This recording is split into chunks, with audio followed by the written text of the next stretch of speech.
ये बहुत बड़ा प्रश्न आपने किया है। ज़रा देखो, आप गौर से सुनो। जी।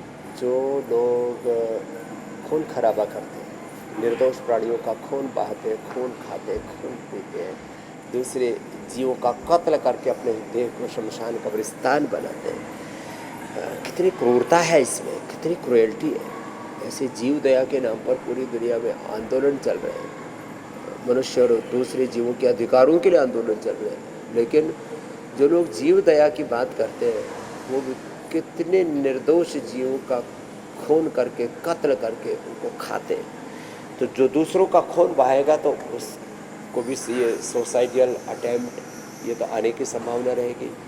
इसलिए जीवो और जीने दो, अहिंसा परमो धर्म है। दूसरी बात जो है, जितना भी मांसाहार आदि है ये सब नेचर ने हमारे अनुकूल नहीं बनाया। हमारे अनुकूल शाक सब्जियाँ, फल, ड्राई फ्रूट्स, दूध, दही, मेवे, कितनी अच्छी अच्छी चीज़ें हैं। एक चम्मच से लेकर के एक कटोरी दही जरूर खाओ, उससे गट बैक्टीरिया करीब 2 किलो हेल्दी बैक्टीरिया अपने पेट में रहते हैं, अच्छे रहते हैं। जितने भी अंकुरित खाते हैं, जितने भी सलाद खाते हैं, वो सब इसमें मदद करते हैं। खाने का सीक्वेंस भी ऐसा रखें, पहले अनार, पपीता, सेव, बग्गू, गोसा आदि फ्रूट्स खाएँ, सलाद खाएँ, फिर सब्जियाँ ज़्यादा खाएँ। और जैसे आपने कहा, खाने का मतलब केवल गेहूँ चावल नहीं है। कुछ लोग खाने का मतलब गेहूँ चावल, भारत के समुद्र तट के इलाके हैं और ख़ास करके बिहार, झारखंड, उड़ीसा, असम आदि है, वहाँ खाने का मतलब मछली मान लेते हैं। कुछ लोग खाने का मतलब अलग अलग देशों में, अरब आदि देशों में, वहाँ पर ऊँट को प्रमुख आहार मान लेते हैं, कहीं गाय को, कहीं भैंस को।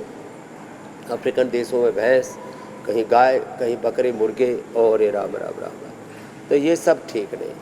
तो देखो, और अनाज में केवल गेहूँ, केवल चावल, इसी से ही मोटापा, डायबिटीज़ और कैंसर जैसे रोग पैदा हो रहे हैं। मिलेट्स, और उसमें कम से कम खाद यूज होते हैं, यूरिया, डीएपी आदि।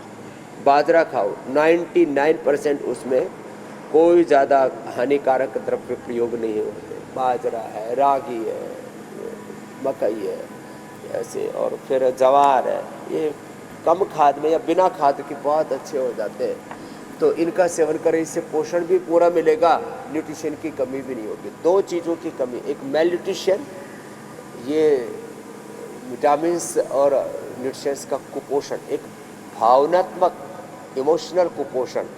तो ये फिजिकल और इमोशनल डेफिशिएंसी से भी मुक्त रहना,